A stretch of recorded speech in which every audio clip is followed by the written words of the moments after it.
Right, so here we have one of the maddest, biggest builds we've ever done today. It's a Bentley Flying Spur pickup truck. Now this is a one of one. You'll never see another one of these worldwide.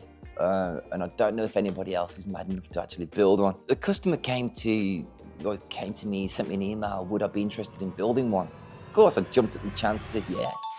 So I started doing sketches of what I thought one should look like had Bentley built it. Then the owner went out and bought one owner from new, full service history, really nice Bentley Flying Spur, low mileage. I think they're like 23,000 miles from brand new, so it was really well looked after car.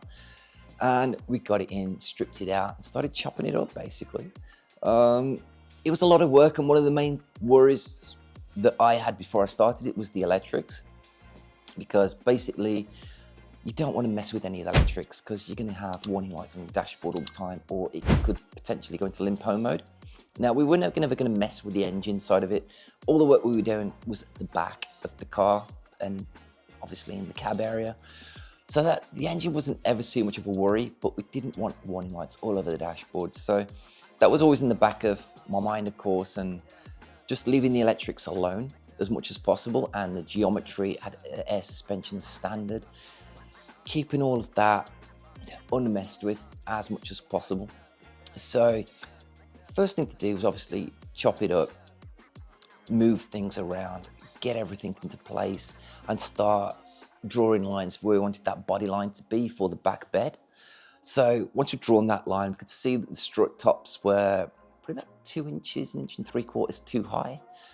That was one of the first stumbling blocks we came across, or one of the problems we had to overcome, that basically we had to drop the suspension in the car, which effectively would have raised the car. So then we had to get custom-made suspension arms at the back with a drop in them to basically lower that standard shock absorber in the car, keeping all the suspension geometry exactly the same, so the car still drives exactly as it did. We've dropped that same suspension in the car so we can get that body line absolutely perfect the way we wanted it.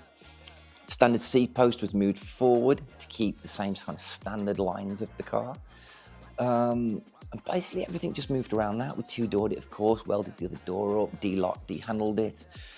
The rear boot, obviously it was a saloon car, chopped that up and made drop-down tailgate instead.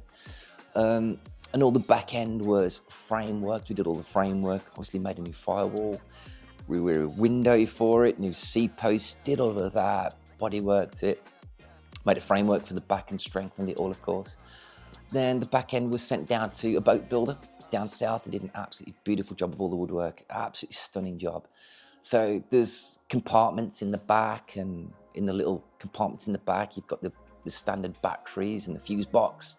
None of that was touched. A more storage space in the front, so all the interior in the back end of the cab was modified. So it looks standard. We actually imported the same leather from Italy that Bentley used.